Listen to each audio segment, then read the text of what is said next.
La photographe bulgare Bojana Tatarska est de retour à Paris 9 ans plus tard pour une deuxième exposition sur son périple tibétain, un voyage fondateur exposé cette fois-ci en noir et blanc. Je souhaite que ça reste surtout un voyage très très personnel pour toutes et pour chacun. C'est une traversée, un voyage, et on voit les traces de ce voyage dans les hauts plateaux en Tibet, à la recherche en effet d'une montagne qui existe et qu'en tibétain s'appelle la montagne de l'âme, et le vrai nom c'est Mont Kailash. Ce que je montre ici, en revanche, ce n'est surtout pas un document du Tibet ou de la recherche de cette montagne, puisque je cherche, que ce soit pour moi ou pour ceux qui la regardent, que ce soit surtout un voyage très personnel et très intime. C'est un projet personnel que j'ai fait il y a déjà 9 ans, juste avant la naissance de ma fille. Et il y a eu déjà une première exposition il y a 9 ans.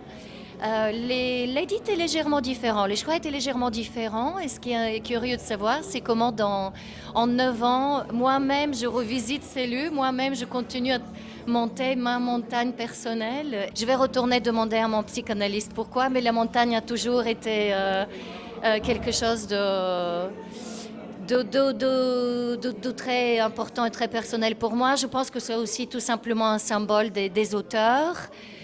Les symboles de là où on s'approche de l'invisible, de Dieu peut-être, de celui ou de celle au-dessus de nous.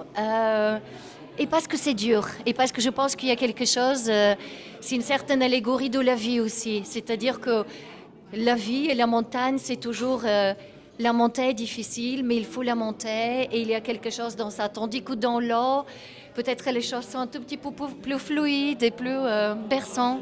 Qu'est-ce que ça m'a apporté à moi?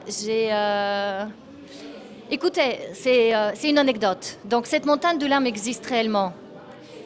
Mais le jour où après 9 jours très très difficiles, à 6000 mètres d'altitude, vous voyez, vous êtes le souffle coupé, avec des mots partout, des mots de tête, vous arrivez à un endroit où vous espérez la voir et on vous dit là vous allez la voir, elle était dans la brume totale et invisible. Et je savais que si je touchais, si je faisais comme ça avec maman, je pouvais la toucher. Je ne l'ai pas fait, mais je savais.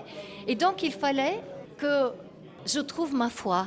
Donc, peut-être c'est ce que je dois dire. Parce que ce voyage m'a apporté ma foi. La foi de savoir les choses et de croire aux choses, même si je ne les vois pas.